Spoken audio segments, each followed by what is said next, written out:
हिंदू परंपरा में 13 अंक कैसा माना जाता है?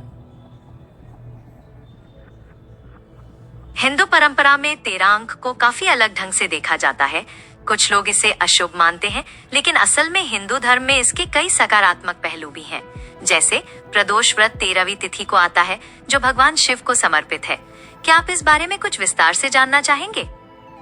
हाँ, बताइए, ये कैसे भगवान शिव को समर्पित है और प्रदोष व्रत का क्या महत्व है? प्रदोष व्रत का सीधा संबंध भगवान शिव से है। ये व्रत हर महीने के कृष्ण और शुक्ल पक्ष की त्रयोदशी तिथि को रखा जाता है। प्रदोष काल यानी सूर्यास्त के बाद का समय भगवान शिव जी की पूजा के लिए विशेष माना जाता है। इस व्रत को करने से भगवान शिव प्रसन्न होते हैं और भक्तों की सभी मनोकामनाएं पूरी होती हैं। क्या आप प्रदोष व्रत के पीछे की कोई पौराणिक कथा सुनना चाहेंगे?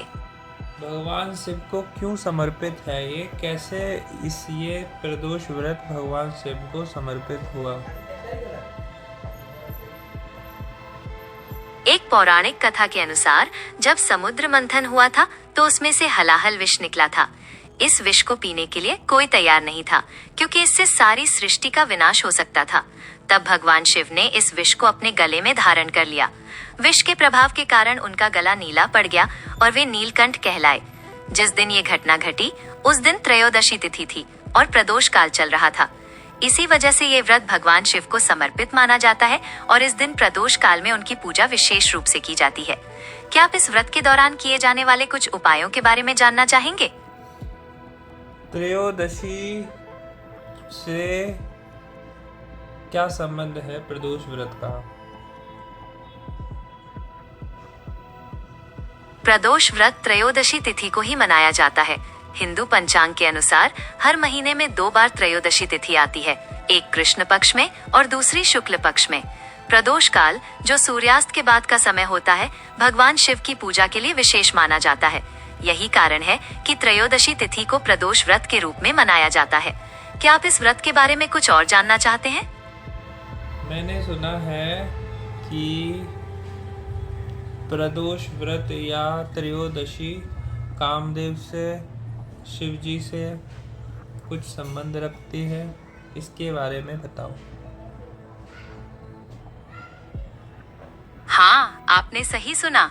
प्रदोष व्रत या त्रयोदशी कामदेव और भगवान शिव से गहरा संबंध रखती है।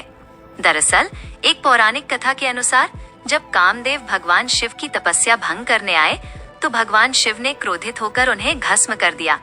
बाद में कामदेव की पत्नी रति के अनुनय विनय पर भगवान शिव ने उन्हें पुनः जीवित कर दिया, लेकिन उन्हें शरीर प्राप्त नहीं हुआ।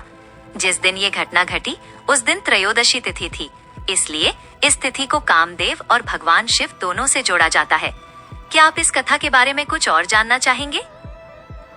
नहीं, अब मुझे ये बताओ कि कृष्ण पक्ष और शुक्ल पक्ष कब आता है और इसको कैसे मनाएं और शिव जी को प्रसन्न करने के लिए यह व्रत को संपन्न करें। हिंदू पंचांग के अनुसार हर महीने को 2 पक्षों में बांटा जाता है, कृष्ण पक्ष और शुक्ल पक्ष। पूर्णिमा के अगले दिन से कृष्ण पक्ष शुरू होता है, जो अमावस्या तक चलता है। इस दौरान चंद्रमा का आकार धीरे धीरे घटता जाता है।